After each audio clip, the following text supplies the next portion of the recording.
Hello and welcome to Week 9 of FINA H111, History of Art 1, Prehistory to Medieval. Week 9, our topic is Byzantium.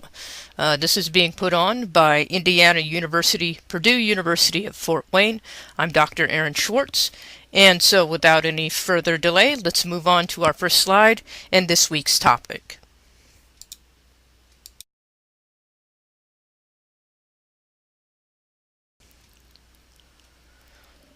So to consider where we are in the timeline and what's going on during the height of the Byzantine Empire, let's take a look at this timeline again. I showed this to you last week, but let's reference this another time. Constantine, whom we talked about before, moved the capital of the empire to the city of Byzantium, and I'll show you a map of that in a second. That effectively splits the empire into two, where we'll see a power shift to Constantinople, which will leave a power vacuum in the city of Rome.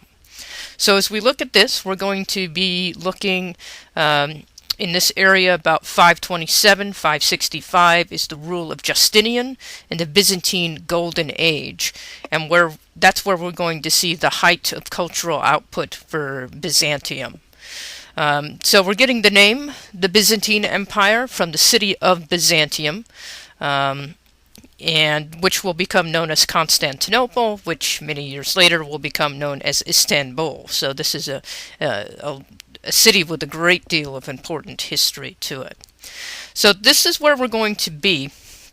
Now, as you can see in this timeline, during the Byzantine Age, there's officially just one church, the Holy Catholic Church. It has its center in the city of Byzantium. However, there is still a bishop of Rome who calls himself the Pope, who is also the center of the Catholic Church. So what we're going to see here is a power vacuum in the city of Rome, which is going to create a certain amount of political and economic turmoil within the region and within the empire. We'll have a religious leader in the form of the Pope, the Bishop of Rome, who will claim to be the head and the only true head of the church. Meanwhile, the emperor in Byzantium is going to claim that same post, that he is also effectively the Pope, he's the patriarch, he's the head of the church as well. So we're going to have a great deal of conflict.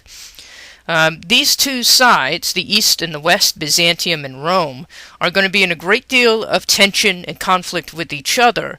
They won't officially break from each other until about 1054, which is what you see on this timeline. That's what we call the Great Schism. And that's where these two entities, these religious political entities, formally split off into the Roman Catholic Church and the Eastern Orthodox Church. But the seeds for that split, the cultural difference between those two areas and those two cities, that is a process. It's like a pressure cooker. The pressure is just building and building and building across centuries of time before it more or less officially breaks apart and we see that division there. So it's this Byzantine era. This is where we're going to be focused today. Next week we'll talk about Islam and the effect of Islam on these areas and what's going on politically and socially with the rise of that major religion. And then we'll move on, because after the split, after that great schism, that's going to move us into the medieval era of Europe, of European history, and we'll kind of see how things shake out in Western Europe before we come back to Eastern Europe. So that's the geography, that's the political landscape that we're looking at here. In this next slide, let's take a quick look at the map so we understand where we are geographically.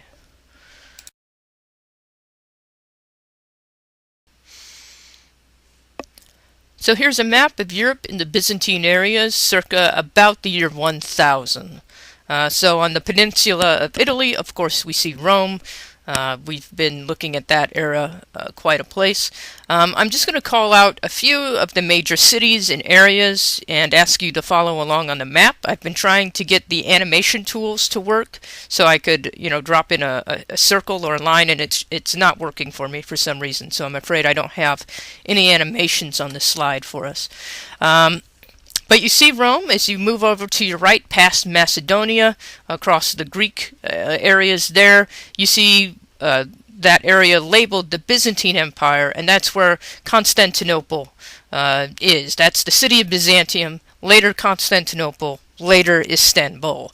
That's going to be the capital of the Byzantine Empire, from where Justinian and all the later Byzantine emperors will rule, and the center, for them, the center of Christianity, the capital of Christianity. The people in Rome, meanwhile, have a very different attitude about that.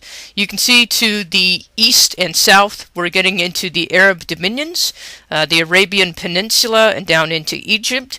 We'll talk about that area with a lot more detail next week, and we'll see how the development of Islam in that region during the same time period will greatly influence the politics and economics of this region. Because if you move your eyes to the left across northern Africa, you'll see that the Arab dominions go all the way up into northern Africa and even up into Spain, into Europe itself. And we'll talk a bit next time about the Caliphate of Cordoba.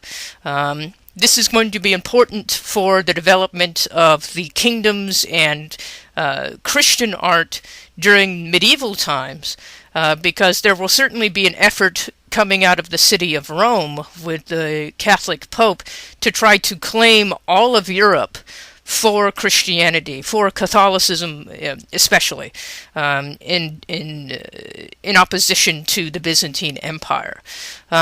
So I do want to point out, in the 500s, 600s, in this era that we're going to be looking at right here, we're going to be focused this week on the East. But I want you guys to understand what's going on in the West, in Western Europe over here.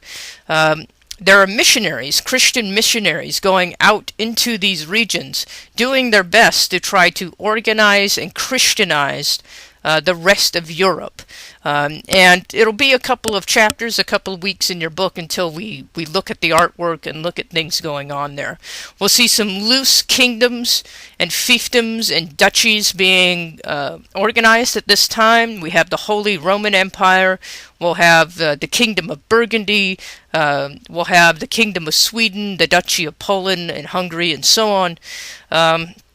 All of these things are quite different political organizations from the modern-day map of Europe, and that's going to be important to understand as we move forward. But this week we're going to be in the East, in the Byzantine Empire, and looking at the very distinctive types of art that is being produced there in response to this shift away from Rome. Excuse me. So, the Bishop of Constantinople, also known as the Patriarch of Constantinople, will fundamentally disagree with the Bishop of Rome about where the center of their church should be. So I talked already a little bit about the power shift to Constantinople, which leaves that vacuum in Rome. The Bishop of Rome rose to power and became Pope, and the Bishop of Rome, the Pope, claims that the head of the universal church is based on the example of St. Peter. St. Peter is buried in Rome. The Vatican is in Rome. The throne of St. Peter is in Rome. And the Bishop of Rome is claiming that that is the only legitimate seat for the ruler of the Christian empire, for the ruler of Christianity. Obviously, the Bishop, the Patriarch of Constantinople, disagrees. And this argument will form the basis of that eventual split, that eventual schism that will tear apart Christianity into Catholicism and Orthodoxy.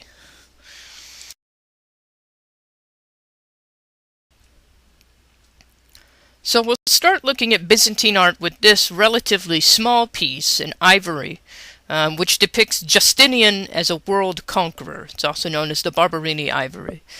This comes mid-6th century. So as we look at it, let's pay attention first of all to that center panel. You see a figure on a horse holding a banner. That is Justinian.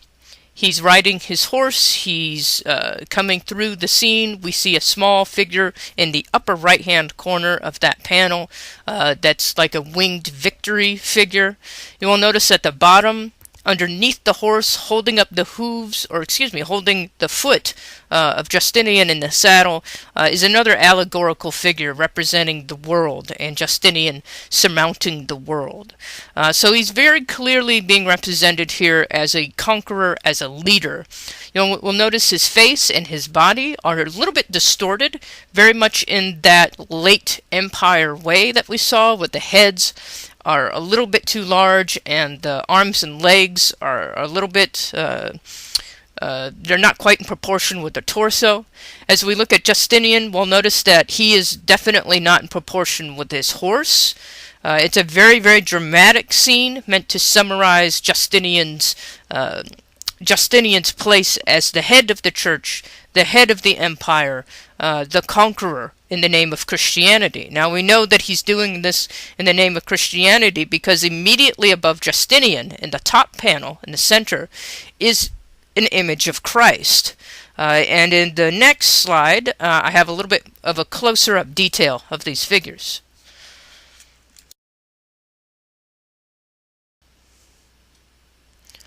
So here we see Justinian a little bit more closely, and we also can see Jesus above him.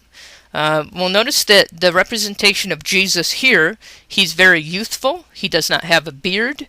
We're definitely playing up the youthful aspect in that sort of eternal life and eternal youthfulness with Jesus. He's being presented to us in a mandorla, a sort of full body type of halo that's being held up to our view by a couple of angels. So we clearly see Jesus being surrounded by a heavenly host. He's also carrying a scepter with the cross on it. So we're seeing the use of that symbol as well to identify him and identify the scene as a clearly Christian scene. You'll notice that Jesus' right hand is in a pose. He's holding his hand in a very particular kind of way. That is a symbol of blessing. We'll sort of see that evolve and undergo a little bit of a metamorphosis throughout this era. But that is a blessing, and the idea is that Jesus is himself blessing Justinian, and that this entire piece is a demonstration that Justinian rules with the blessing of Jesus, and Justinian here is proclaiming himself to be the Christian emperor of the Christian empire. So this is going to be a large theme, an important theme in Byzantine art, establishing and maintaining that hierarchy, establishing and maintaining that divine connection. And it's important for us to remember, in this era, in this place, there is absolutely no concept of a division between church and state. The two are completely synonymous.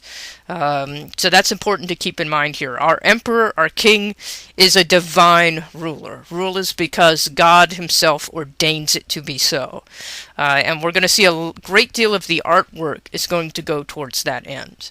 Now I just want to draw your attention also to the craftsmanship of this piece. It's in high relief. We see an immense amount of detail, not just in Justinian or Jesus Christ, but in the angels and in the horse itself. There's some beautiful work here. So when we talk about the abstraction, the distortion of the body, and the sort of odd and stiff way that the bodies are being presented here, we need to be careful that we're not ascribing that to any sort of lack of skill on behalf of the artists. The artists here are clearly quite skilled. They're clearly masters of this craft. We can see it in the detail. We can see it in the expression. It's simply that this society, this sort of still new Christian empire, is figuring out its iconography and trying to determine the best way to communicate its ideas of earthly and divine power. We clearly see that these bodies are distorted, and that's going to be a common theme throughout a lot of early Christian and Byzantine era art for these next several centuries. And the reasoning behind this from a theological point of view is that in Christianity there is a very clear division between one's earthly life and one's spiritual life after death, the afterlife. And so what we'll see in terms of expressing this type of theology in the artwork is this idea of portraying the human body in a way that is distorted, in a way that is not quite naturalistic. And the reason to do that is to try to communicate this idea that this earthly life is ultimately unimportant, that it's all about the salvation of one's soul that one should be focused on. So there's a lot of different elements going on here. We already spoke about in a previous lecture how Christians will reject naturalism because they want to differentiate themselves from pagans, and so a large part of this is also to show that these Christians are not pagan, and so they're not going to use a pagan style. So there's a lot of little subtle messages going on here. But I do want to just point out that the artists themselves are incredibly skilled, and we have a great deal of master craftsmanship going on in these pieces in the Byzantine era. When we eventually get back over to the West and we start looking at medieval Western Europe, we're going to see a little bit difference in the quality of the work over there.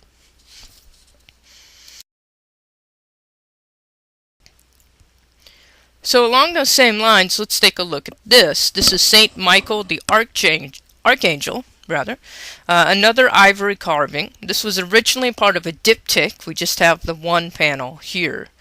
So in this piece, again, we can see that classicism, naturalism, the rational use of space, all of that is completely gone here.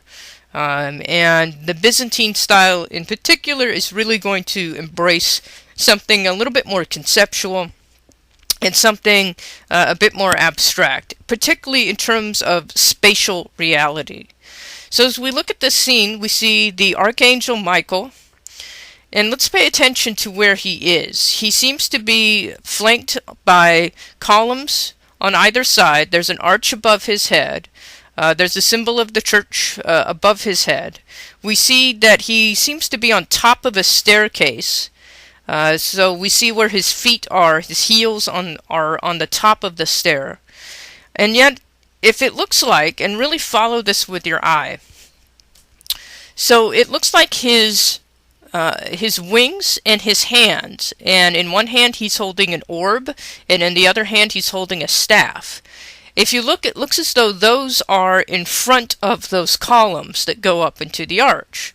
However, it also looks like his feet are on the top of stairs, which would be at the back of the arch, further back into space.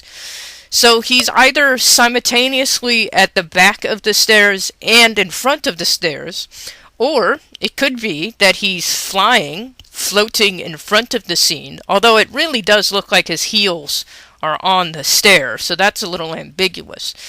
So again, we don't want to attribute this to a lack of skill in the artist. This is not the case of the artist just not knowing what he's doing. What we're going to attribute this to instead is this idea of mysticism, that this is an angel, and I think that's going to be important for us to remember. Angels are divine creatures that do not abide by the laws of physics. They can be multiple places simultaneously. They can be in front of and behind things at the same time.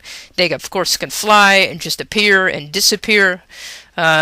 So we see some of that embodied in the distortion of spatial reality here.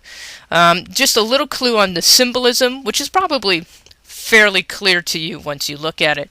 The orb that Michael is holding represents the earth, and then the cross on top of it, of course, represents the triumph of Christianity over the world. So what we're seeing, even here in the 6th century, is very much going to be embodied in the evangelical mission of Christianity.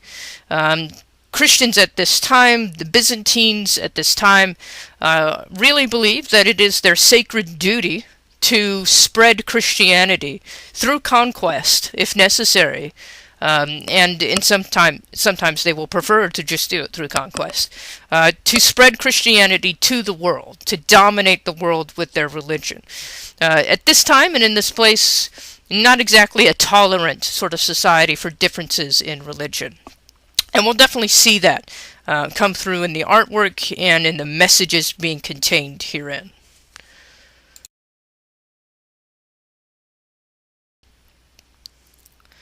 So now let's switch our attention from these small ivories to an extremely important piece of architecture to come from this time period. This is the Hagia Sophia, and what we're seeing here is an overview. And let me tell you a little bit about the history of this. This was originally constructed beforehand. We have the date 532. It was rebuilt in 532 because it was destroyed during riots. There was some civil unrest and conflict in the city of Constantinople. Lots of damage was done to the original building. So as we see it now, reconstructed in about 532.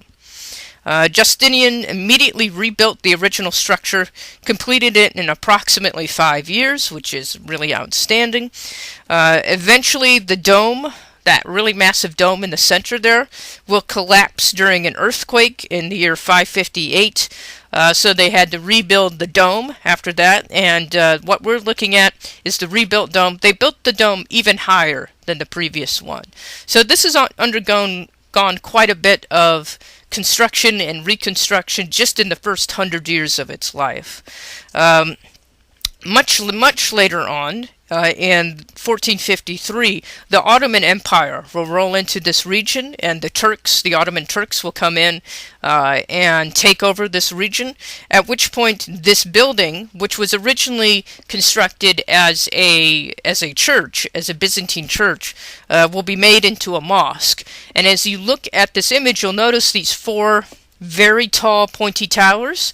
Those are minarets. Those are not original to Justinian's church. Those were added in the 1450s after the Ottoman Turks came in.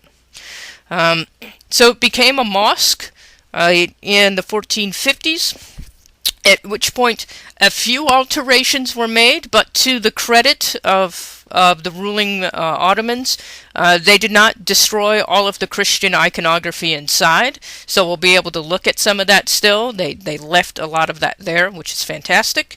In the 20th century, what happens is, of course, the Ottoman Empire fades away. This area becomes independent. It's now the nation of Turkey. Nowadays, in the 20th century, it was made into a museum, and today, in the 21st century, it remains a museum space. And I'm not too sure if it's still actively used as a worship space. I imagine they have some sort of rituals and ceremonies here, but I think it's primarily considered a historic site at this point.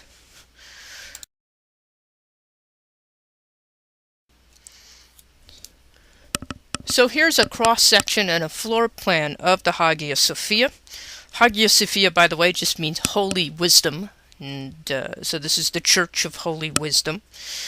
As you can see, it is not a basilican plan. It is a central plan, which is going to allow for a massive interior space, which, of course, we'll take a look at in an image here in a second.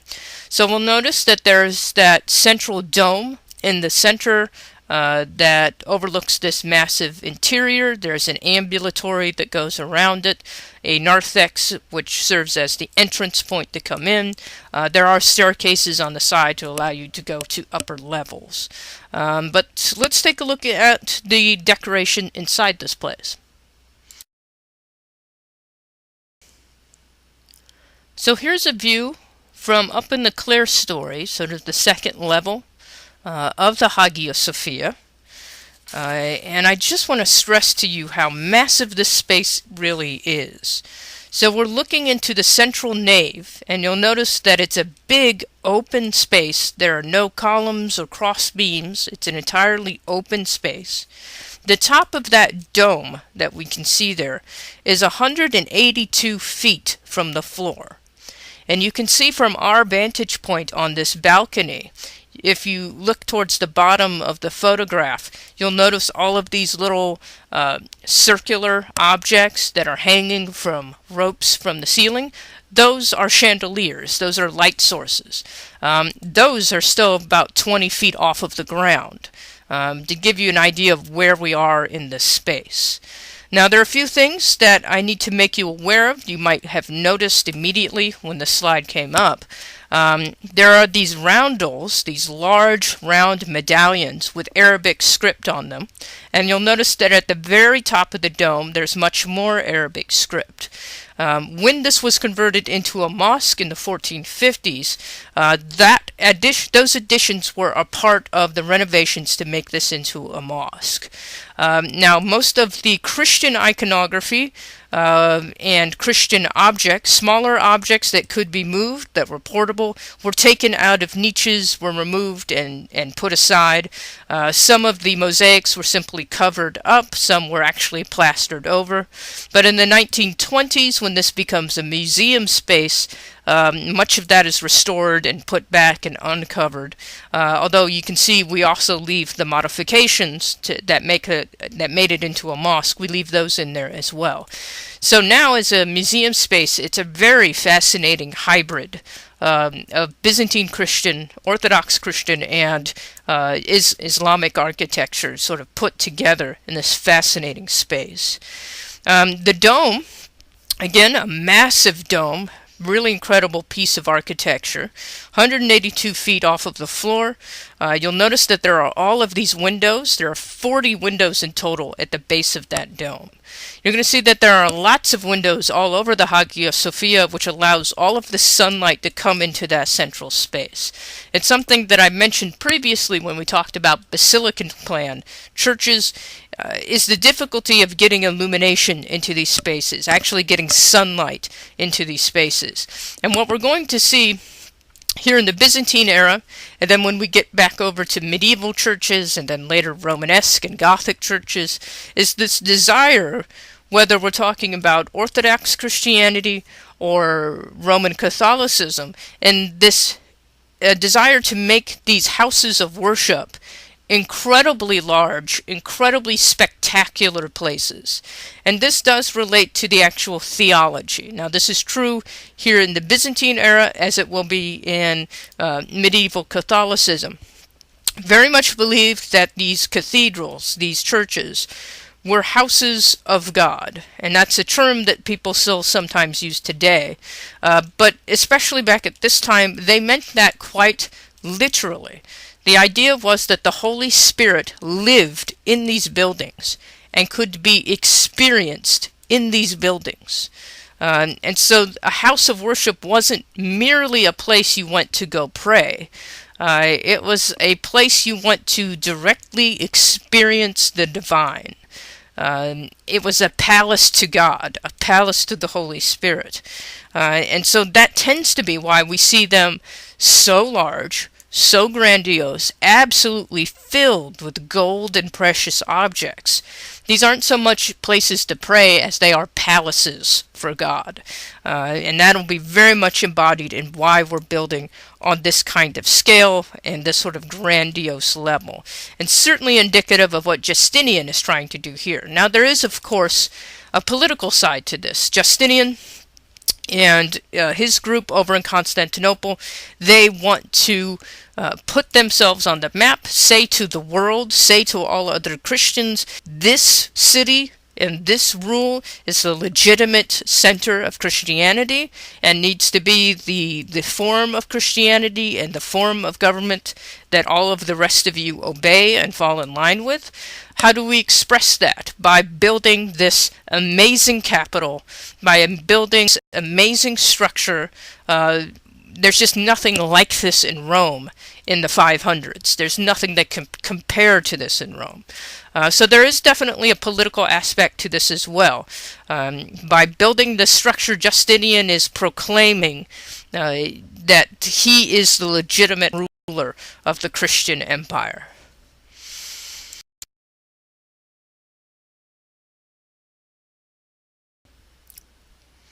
Here's simply a slightly different view where we're a little bit lower down on the ground floor looking up into this massive space. And I can't stress enough how important it is that this is a big open space like this. There's really no other place in the world at this time that people could come see a building like this. And it must have been absolutely spectacular to people who saw it.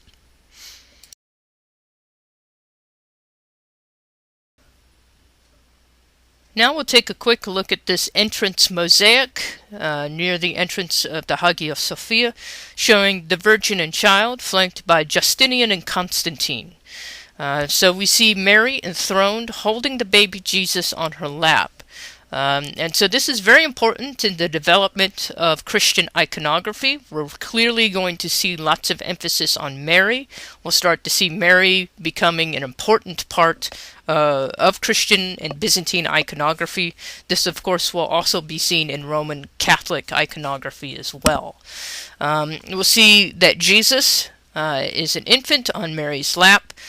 He has a halo, as all the other figures do, but that halo has a cross in it as well to sort of emphasize who he is and his status.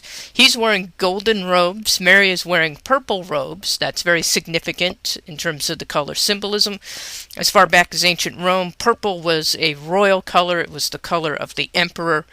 So to have Mary in purple is extremely significant. To have Jesus in gold, of course, is even more significant. And then we're going to see the portraits of Justinian and Constantine. So we notice that Justinian and Constantine are approaching the Virgin.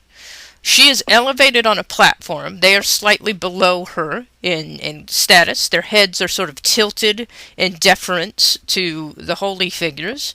And they're both presenting her with buildings. And that's going to be something that we'll see quite often, is representations that mean to illustrate that I, Justinian, build the Hagia Sophia for you, the Virgin Mary, for you, Jesus Christ.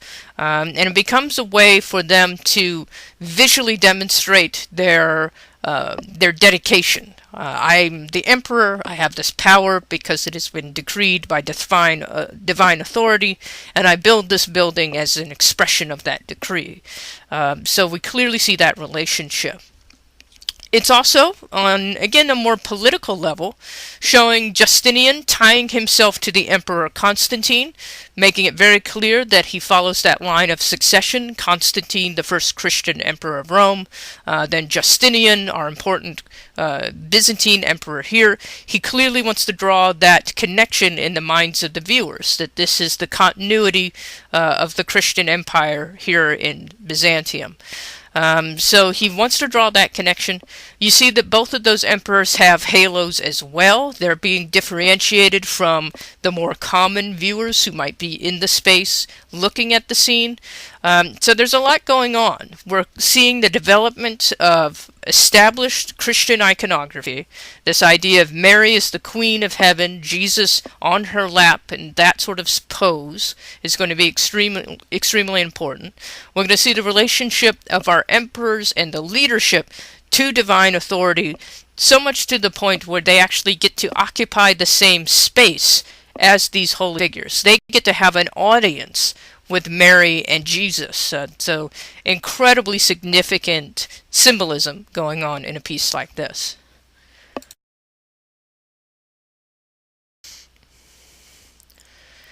Here's another mosaic from the Hagia Sophia, where we again see the Virgin Mary and Christ enthroned. Very much the same kind of color symbolism with the purple and gold. Something that we did see in the last slide, and we also see here, is that the background is entirely golden. There's no real sense of a place. There's no real background. There's no landscape. They float in this golden, miraculous space. And that's going to be important to the iconography as well. Especially a little bit later on, we're going to take a look at some icons, and we're going to see that feature come across there as well. in terms of how the bodies are presented.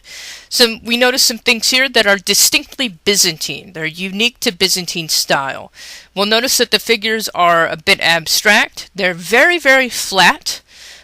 Something that's really interesting and kind of dynamic about Byzantine art, you'll notice the folds in the cloth are done in a very flat, high contrast style. There's no real attempt at gradation in this piece at all. And a part of that is the limitation of the material. It's a mosaic, but we'll see it even in paintings. That same very harsh, hard line, high contrast, extremely flattened style becomes really the signifying style of the Byzantine era.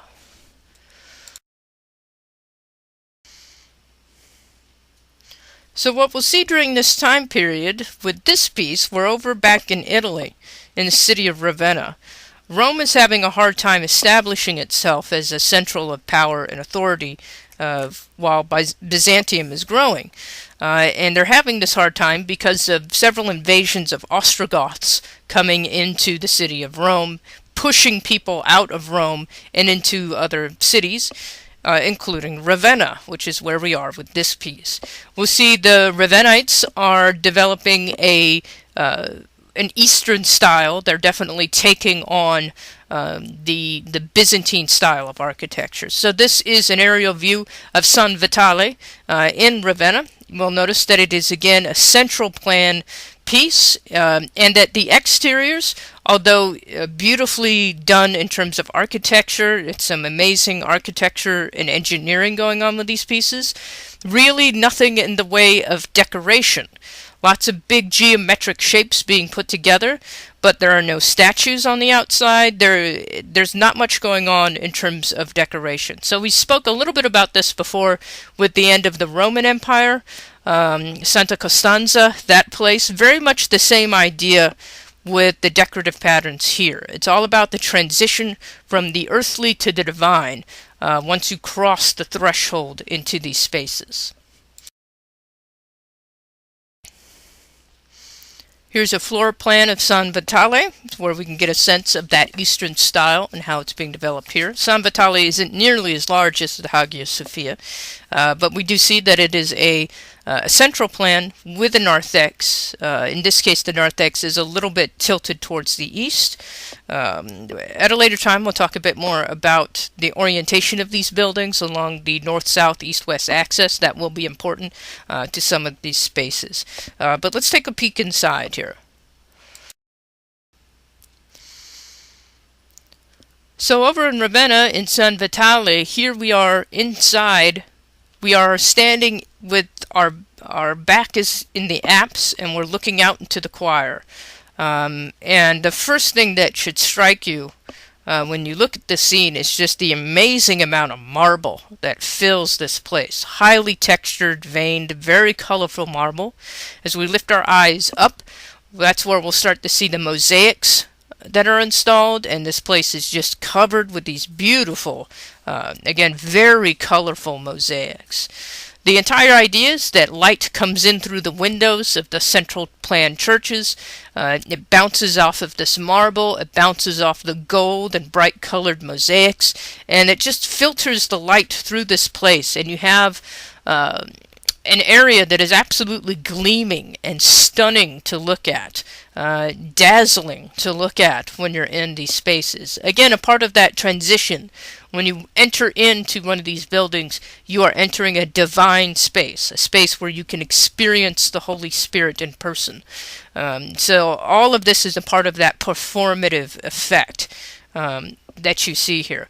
So as we look in towards the choir, we'll want to notice that on the lowermost level where we are in this photo, although that marble is stunning and amazing to look at, we'll notice that the actual pictures, mosaics, don't start until that second level.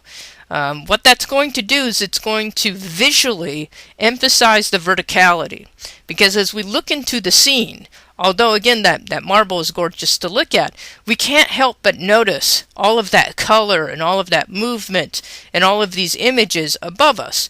We just naturally, instinctively want to raise our eyes up to that other level so that we can see what those pictures are all about. While we're looking up, that's increasing our sense of verticality. And these interior spaces are completely designed to make you tilt your head up and look towards the top of the building to see the artwork, and of course, more symbolically, to turn your eyes upward towards heaven, very much a part of it as well. So that's going to be a part of the design, not just of Byzantine churches, but of medieval Catholic cathedrals as well. We'll see a similar kind of attitude within those architectural structures as well.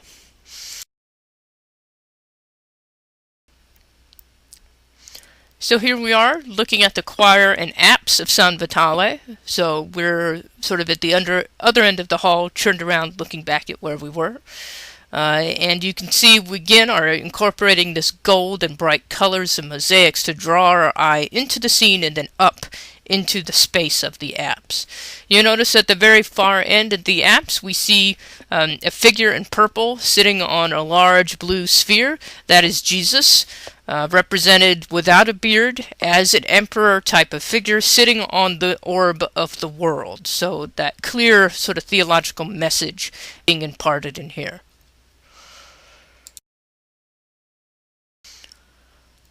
Also in the apse of San Vitale is this piece, which is a depiction of Justinian, the local bishop, Maximinus, and various attendants. Now Justinian is the guy in the center. You'll notice that he is wearing purple and golden robes in this scene. Now, it's important to indicate he gets to wear the purple and gold here, and he's wearing a crown, and he has a halo. Jesus Christ is not represented in this scene, nor is the Holy Spirit or Mary or any other divine figures. So we get the sense that he gets to be the center of attention here. He gets to wear those accoutrements of power and authority because he is the most important figure in this scene. He is not. There are no holy figures in the scene. There's no one to whom Justinian must defer. So that's going to be important to understanding the layout of this piece. So here's Justinian. He is our emperor. He is over in Constantinople. He does not live in Ravenna. He maybe visits Ravenna, but he doesn't live here. So when we design this space, and we're putting the artwork in this space, it's important to Justinian that people within his empire know who he is, know what he looks like, and know for certain that he is the head of their church. And is the authority of their church. So we will see representations of him in these churches outside of Byzantium, outside of Constantinople. And it's doing that to reinforce the politics, to reinforce the idea that you are worshiping in a space that is sanctioned by your emperor, sanctioned by Justinian. So we see Justinian in the center. We see him holding an offering. He's in a large procession. To our right of Justinian is the Bishop Maximinus, and so this would have been his church, that Ravenna would have been his church that he was responsible for. So we get the sense also of the Emperor Justinian sort of blessing, giving his authority to the bishop, who's probably the one conducting mass and services within this church. The bishop also gets to wear some gold, and he's holding a cross. We see, along with the bishop, a few other members of the clergy. We then notice on our left of Justinian a couple of attendants in white and purple robes, and then to the far left of the scene are a bunch of soldiers. We can tell they're soldiers by their clothes and the fact that they're wearing, or excuse me, they're holding a shield, that big green and golden shield with a symbol on it called the Chi Rho. And I'll explain what the Chi Rho is on the next slide.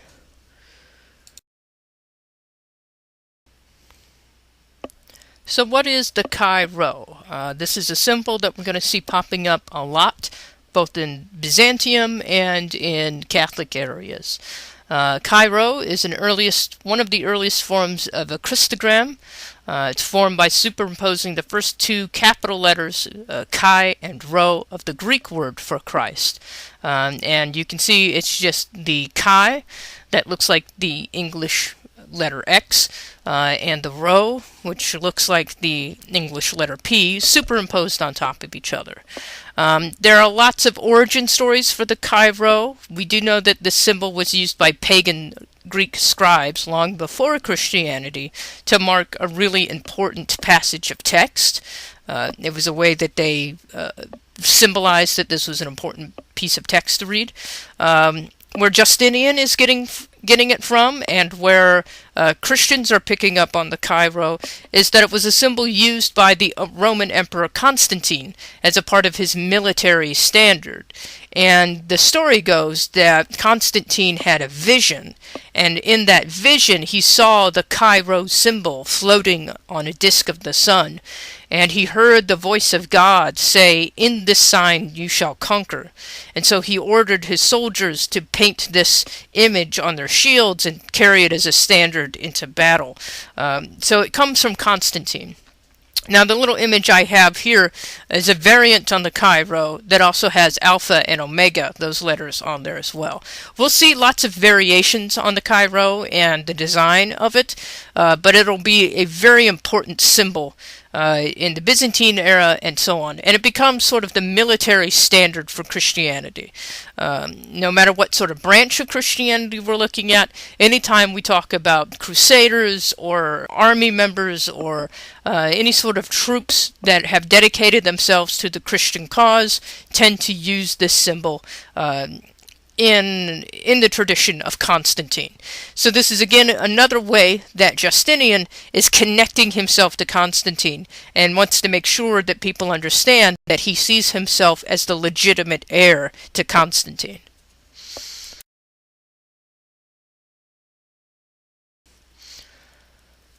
Now in the same church apse, directly across from Justinian, is this scene of Theodora and her attendants. Theodora was the empress. She was Justinian's wife. We see her here in this extremely prominent position. So this is pretty unique. We haven't had much to say about female rulers or leaders in a very long time here in this class. So she's in an extremely important position. We do know historically that she was a very powerful woman. She wasn't just the wife of the emperor. She was very savvy politically, and she was very involved in ruling the empire and forming the doctrines of the early church. She was an extremely important and powerful woman in this society. Should point out that this society is very patriarchal. She's not in a position of direct power, we'll say, but she seemed to have been, like I said, a very savvy political mind and a very intelligent and educated woman, and she exercised that power and was very influential during this era, as we can see with her very prominent position here within the church and in this works. So Theodora, I hope, is obvious. She's wearing the gold and purple in the center. She's also wearing a crown and jewelry. She has a halo around her head as well. She is surrounded by attendants, mostly women. To our right, we see all of her attendants behind her. Then we see a couple of male attendants to her left, and one of them is drawing back a curtain so that she can go through this passageway.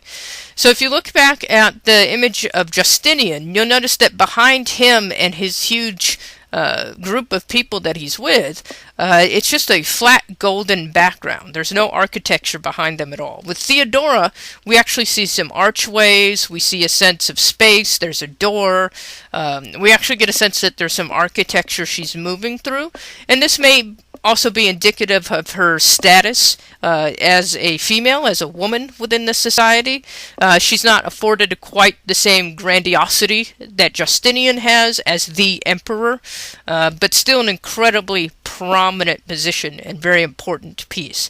Again, I'll just point out, like what we saw at the Hagia Sophia, if we look at the drapery, if we look at the faces and the bodies, everything's very flat, highly stylized, with sharp lines and no real subtle gradations in color or tone.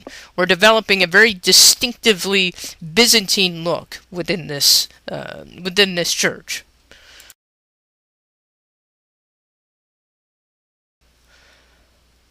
We'll move briefly to a different church in Ravenna, St. Apollinaire, where we're taking a look at the APSE mosaic here.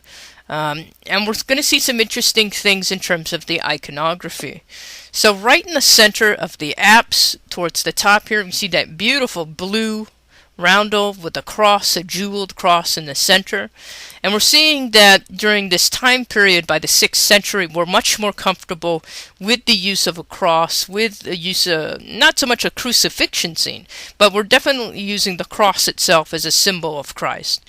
And we're much more comfortable using that. You'll notice that directly below the cross is an image of Apollinaris, the saint to whom this church is dedicated. You'll notice on either side of the saint are a whole bunch of sheep. That is the flock. Those are the apostles. So we're continuing that early Christian technique of using sheep to symbolize Jesus, to symbolize the followers of Jesus. Jesus is the good shepherd and Christians are his flock. We'll notice on that beautiful cross with all of the stars behind it, directly above it, I don't know how well you guys can see it in the slide, directly above that sphere with the cross, you can just see a tiny little hand coming down from the heavens pointing at the cross. That's indicative of God the Father, God in heaven, pointing down towards the cross, drawing our eye towards Jesus. It looks peculiar to our eyes in the 21st century to just see a hand coming down. But the reason behind this is that's actually drawn from Jewish tradition. In Jewish representation and Jewish art, it's very strictly forbidden to show any images of divine figures. You certainly don't paint a portrait of God. Judaism tends to be very iconoclastic in that way. And so a way to indicate God's presence without depicting God in whole is to simply have the hand of God sort of appear where appropriate. And that's what we're seeing here, the hand of God pointing our eyes to the cross. It's an interesting, another little borrowing from a more ancient Jewish tradition.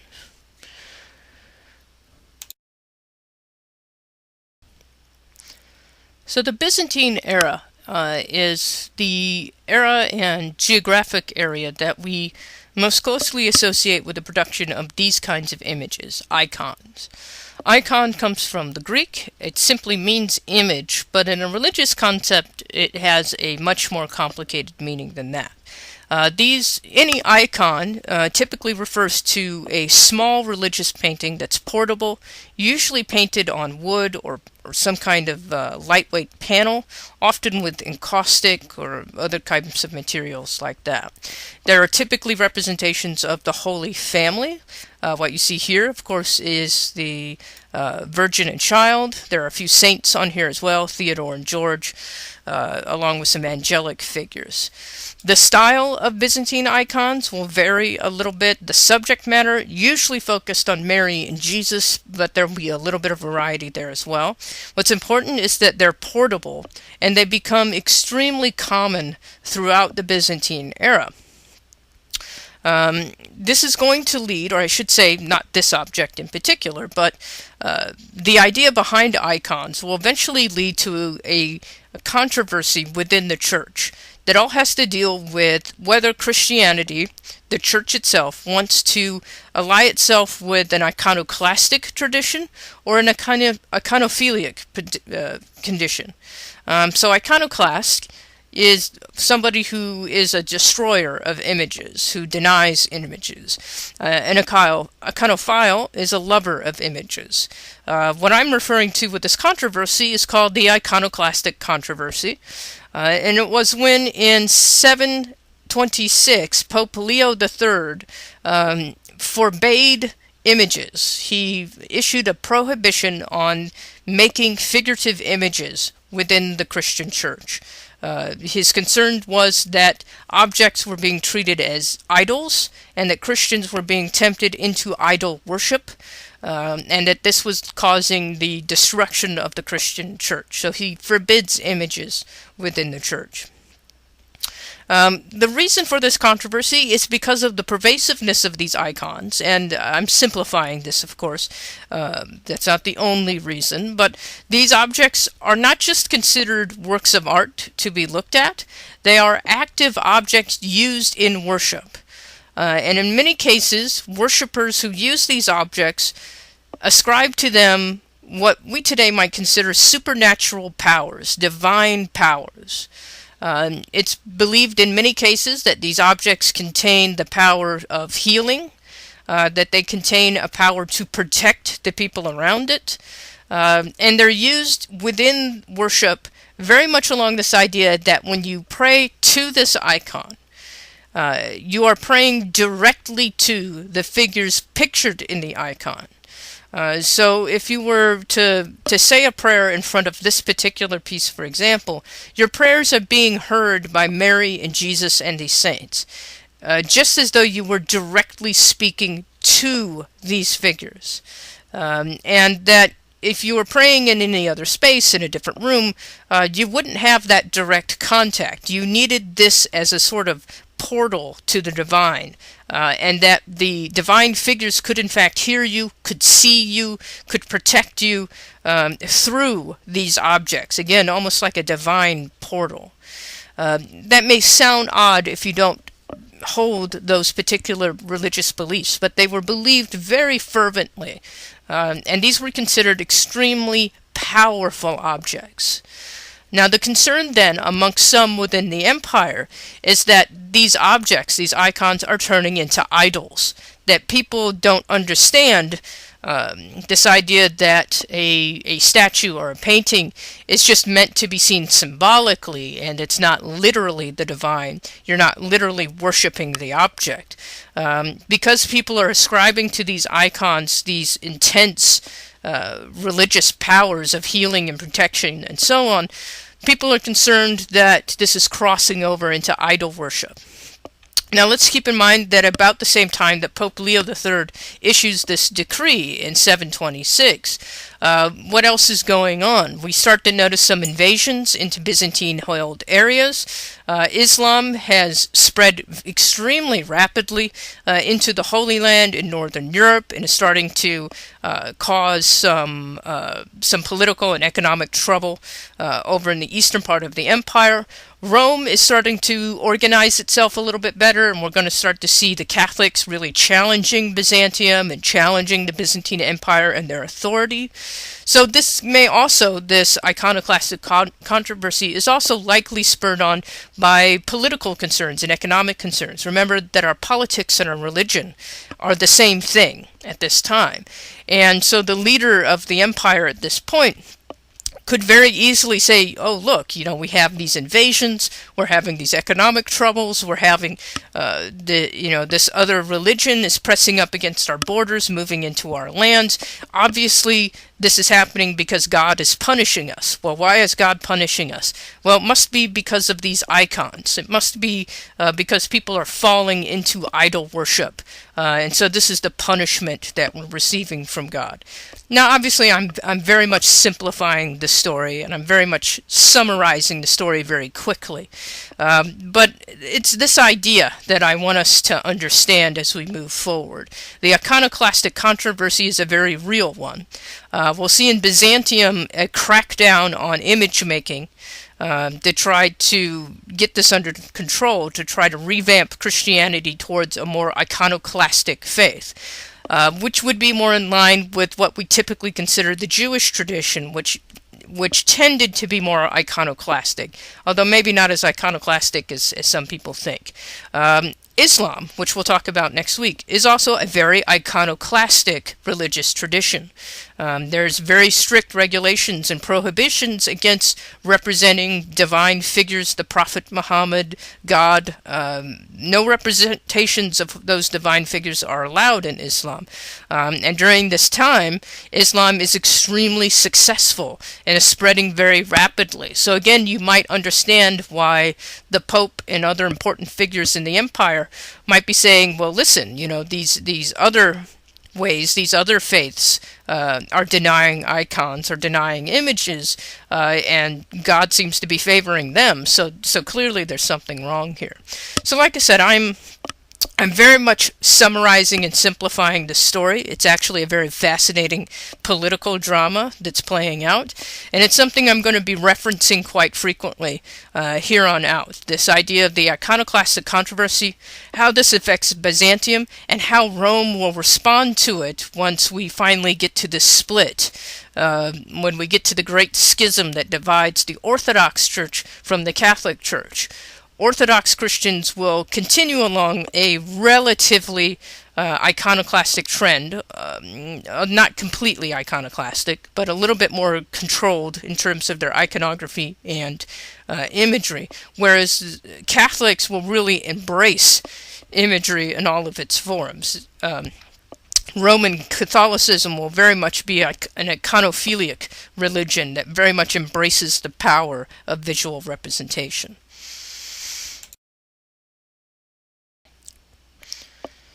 As the Byzantine Empire consolidates itself in Constantinople and tries to spread its message and its particular politics across the region, we'll also see the development of many monasteries and focused centers of learning in Christianity. So this is an example of a monastery church. This is over in Greece, coming from about the 11th century. So let's take a look at some of the decoration inside of here. Here we are inside that structure, looking up in this very grand place. Again, we see that incredible verticality. We're going to see use of lots of gold and natural light bouncing off of that gold to create a dazzling kind of effect. So now let's pay attention to that uppermost dome and the image that we see up there. So what we're seeing here is a mosaic from about the 1090s, 1100. This is after the iconoclastic controversy. This is about the time of the great schism that's going to break Christianity into Catholicism and Orthodoxy. And this is an image that comes in the aftermath of that. This is a huge image. It's a massive mosaic. It's Christ is at the very, very top of that dome, looking down at you as you cross the nave underneath him. We'll notice quite distinctively we have a bearded Christ now. He's got long hair. He's got a very distinctive beard. He's much older. He certainly looks much more wise. He's got a golden background behind him, a halo with a cross, and we're seeing he's clasping a book in his hand. That book, of course, refers to the Gospels, to the written text. And so what we're seeing at this point is an acknowledgement of Jesus as a grown man, his connection to the written Bible, to the Gospels, and what we're seeing is this interest in portraying Jesus more as an authoritarian figure. We'll still see references, of course, to the Good Shepherd and some of that more early Christian symbolism. But what we're going to see a little bit more frequently now is Christ as an emperor figure, as an authoritarian figure, as an older, wiser figure in judgment. And we're going to see the evolution of how Jesus is represented through this time period. And that's going to be important as we go through the schism in the church, because people are going to be looking to their imperial authorities, asking, why are we having these wars? Why are we having this breakdown in society and this breakdown in our church? And they're going to be appealing to a higher authority as well and saying, well, those people who are breaking away from us, who are denying our church, they deny the true church, and they will suffer the judgment of Jesus and so on. It's kind of hard to talk about people suffering the judgment of a divine figure when your depiction of that divine figure is sort of a pleasant-looking young child. Instead, we'll rely on this figure who looks very patriarchal, very authoritarian, very much reasoned and in control and in charge, very much like a wise emperor might look. So we'll see that as the society changes and as the politics change within these Christian empires, our images of the divine and the persona of Jesus himself will change to fit the needs of those political regimes.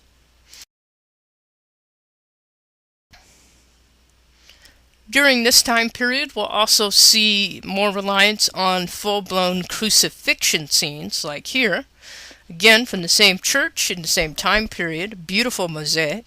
We've seen the cross, we've seen the symbol of the cross many times, but images of the crucifixion have been rare. We've seen a couple of examples. It's not till about 1000 or so that crucifixion scenes will become much more common in Christian churches and in Christian theology. And here we see Jesus on the cross. He still has the halo. He is again long hair with the beard. We clearly see an indication of the wounds, very dramatically done here. We see figures on either side of him. Mary is to our left, gesturing up, looking very sad, of course. We'll notice that it's not a very graphic scene. It's not very violent. We do not have much of an emphasis on the suffering of Jesus' death or the passion of Christ. It becomes more symbolic, sort of telling us the story of what the crucifixion meant and what it was. I'll also just draw your attention down to the skull beneath Jesus' feet. The hill where Jesus was crucified was called Golgotha. Golgotha means place of skulls, and we'll see this quite often. The skull close to the crucifixion is like a little signpost telling us that that's Golgotha. Again, the figures are not quite as stiff and hard-lined as we've seen in some other images, but the texture of the dress, the folds of the clothing, still very much done in that very sort of flat graphic style. There's some beautiful detail in here, though, and some lovely lines. This is clearly a piece with some extraordinary craftsmanship and some wonderful expression in the faces. So we are, even post-iconoclastic controversy, interested in exploring these emotional subject matter and trying to get into the meat of the story a little bit more. You'll notice that the background is still that flat golden background to indicate that this is a divine space and not a part of the earthly realm.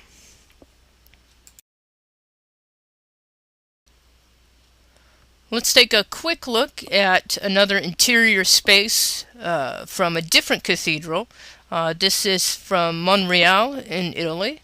Again, we're looking towards the apse, towards the altar, and we see this massive image of Jesus up in that apse there. He's wearing blue and golden robes. Again, we see the beard, we see the long hair, the halo with the cross on it. It's an extraordinary piece, just a beautifully done piece.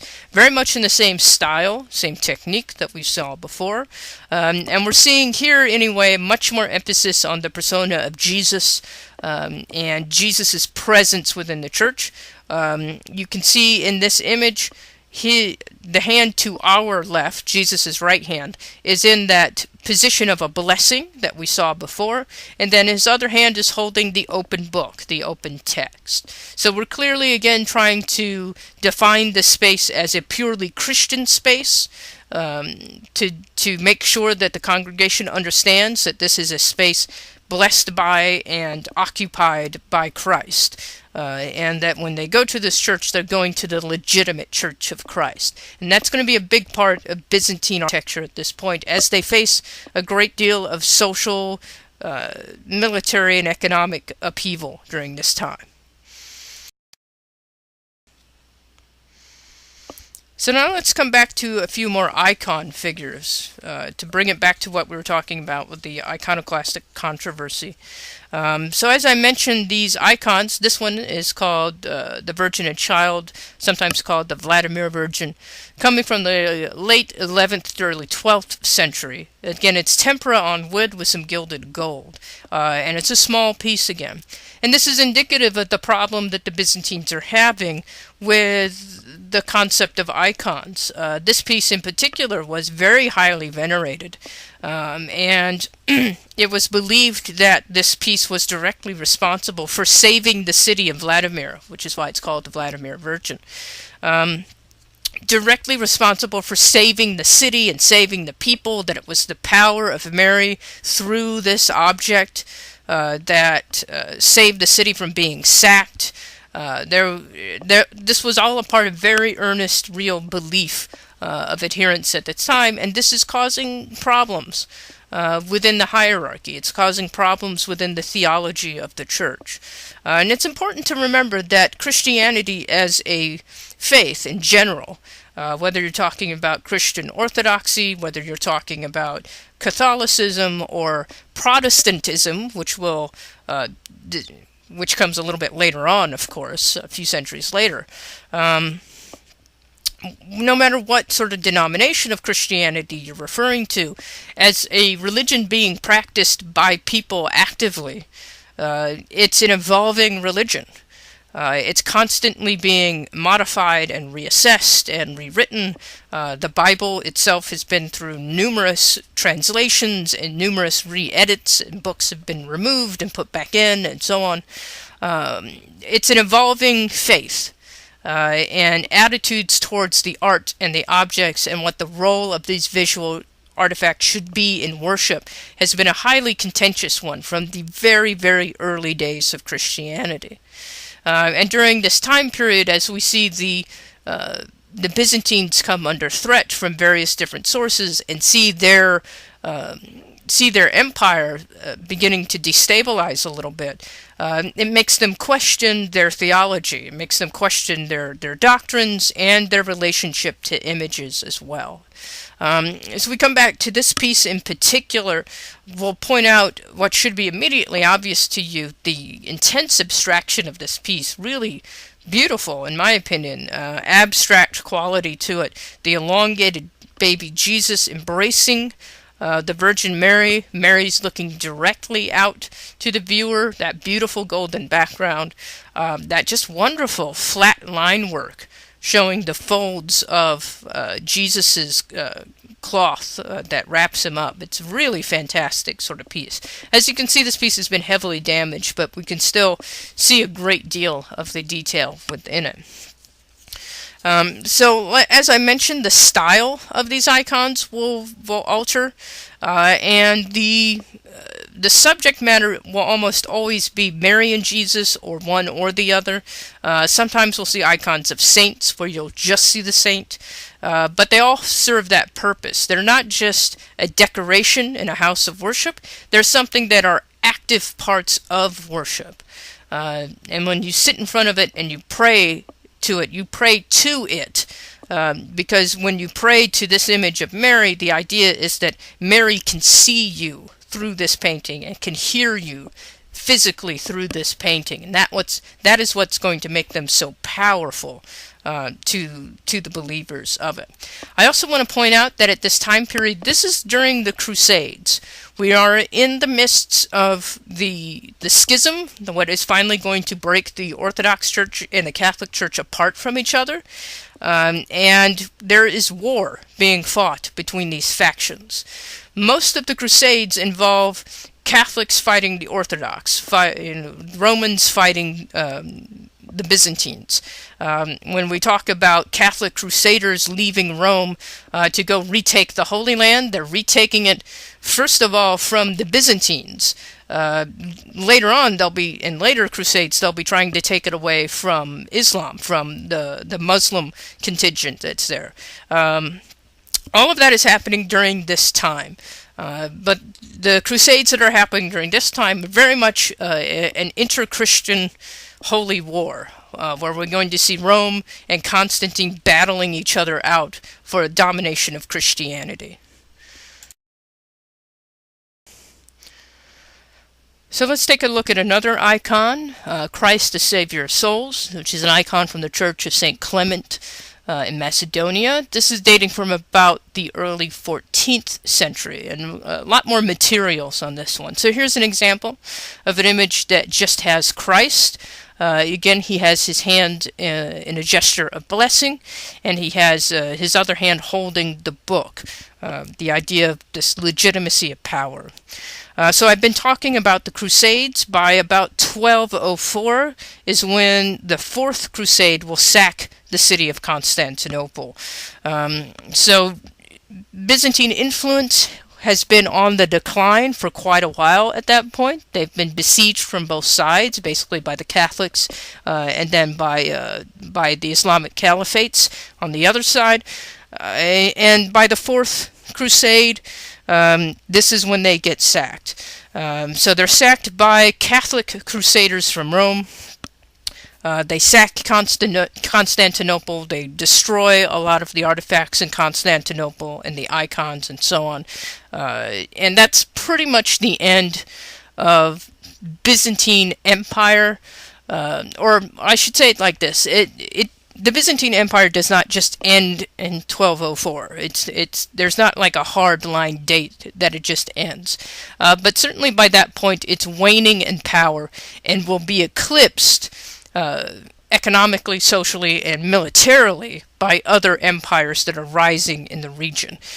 Constantinople is no longer the central powerhouse that it was during the height of Justinian's rule as Byzantine emperor.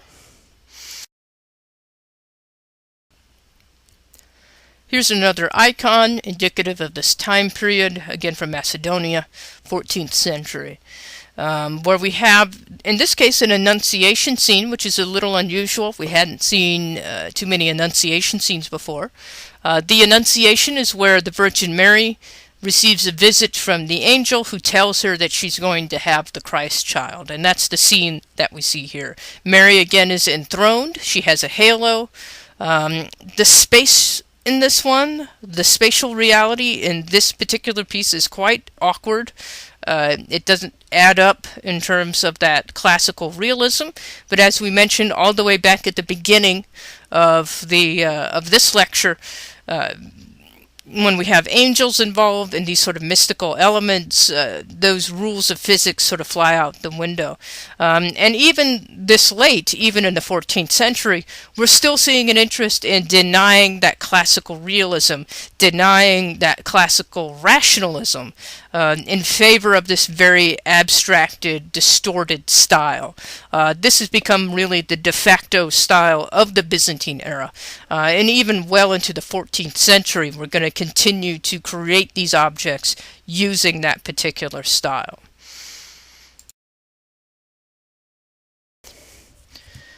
So that concludes our discussion this week of the Byzantine Empire. It had such a glorious beginning. It grew very, very rapidly with some really amazing works of art and architecture, but eventually it could not maintain itself in that position, as we'll see the development of Rome and what will become Catholicism begin to spread in the West, and then the pressure of Islam to the east up against its eastern and southern borders. So as we look at this map, next week we'll be talking about the development of Islam and Islamic imagery. That's going to be to the east and south. We'll talk a little bit about what's going on in Jerusalem. Certainly many of the Crusades had the purpose of trying to reclaim Jerusalem. Basically the Byzantines, the Romans, and the Islamic caliphates will all be interested in claiming Jerusalem as a capital and trying to establish themselves there. It's a lot of fighting over this sacred piece of land. that to some extent still continues today, unfortunately. But we'll get to that. We'll talk about Islam next week and how it spreads and its very distinctive style that will be introduced into Christian areas. The week after that, we'll be back in Western Europe, and we'll talk about medieval era Europe and the development of Christianity and the development of early European kingdoms that we may already be familiar with, the Holy Roman Empire, the Spanish Kingdom, the Kingdom of Burgundy, and so on. So that's the outlook of what we'll be doing the next couple of weeks. If you have any questions or concerns about your writing assignments, about any of the online quizzes, or anything else going on in the course, feel free to email me. My email address can be found on Blackboard, of course, and I'll try to get back to you as soon as I can. So with that, thank you guys very much. I appreciate it, and I will talk at you next week.